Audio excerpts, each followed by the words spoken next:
আনবো, শ্রমিক অধিকারকে নিয়ে আনবো, কৃষকের অধিকারকে নিয়ে আনবো। এবং আজকে এই উদ্দেশ্যে আমাদের অধিকার এটি আমাদের বক্তব্য রেখে শুভেচ্ছা জানিয়ে বক্তব্য শেষ করছি।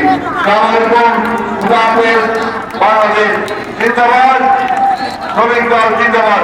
এরপরে আপনাদের রাজি হবে, এই রাজি থেকে শুরু হবে, দয়া করে শান্তিপূর্ণভাবে উদ্বিগ্নভাবে এই রাজি সমাপ্ত করবে।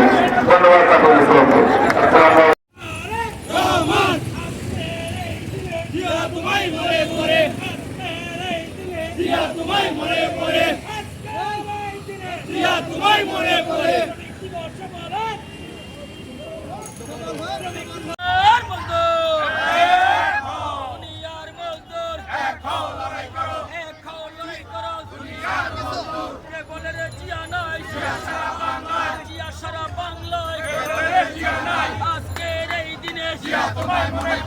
দিবসের অঙ্গীকার রুখতে হবে স্বৈরাচার, রুখতে হবে স্বৈরাচার।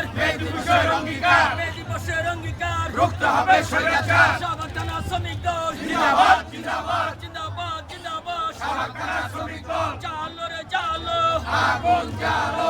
হাসিনার গদিতে আগুন জ্বালো একসাথে, বাকশালীদের গদিতে আগুন জ্বালো একসাথে। চলছে লড়াই চলবে, খালেদা জিয়া লড়বে, খালেদা জিয়া লড়বে, চলছে লড়াই চলবে।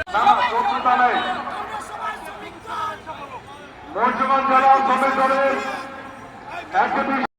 শ্রমজীবী মানুষ আজকে ঐক্যবদ্ধ হয়েছে এই তাবুকের বেশিরভাগ সরকারকে ক্ষমতা থেকে উৎখাত করে বাংলাদেশের শ্রমজীবী মানুষের অধিকার আদায়ের জন্য, বাংলাদেশের গণতন্ত্র ফিরিয়ে আনার জন্য আজকে এই অবৈধ সরকারকে হুঁশিয়ারি দিয়ে বলতে চান, অবিলম্বে দেশটাকে বেগম খালেদা জিয়াকে মুক্তি দিতে হবে।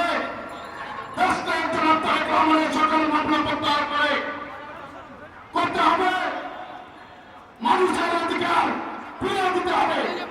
আর না হলে আমাদের দল যেই কর্মসূচি ঘোষণা করেছে, যেই সিদ্ধান্ত দেবে, আমরা শ্রমিক দলের নেতৃবৃন্দ রাজপথে বুকের রক্ত দিয়ে আমাদের দাবি আদায় হওয়ার আগ পর্যন্ত রাজপথে থাকার অঙ্গীকার ব্যক্ত করে আমরা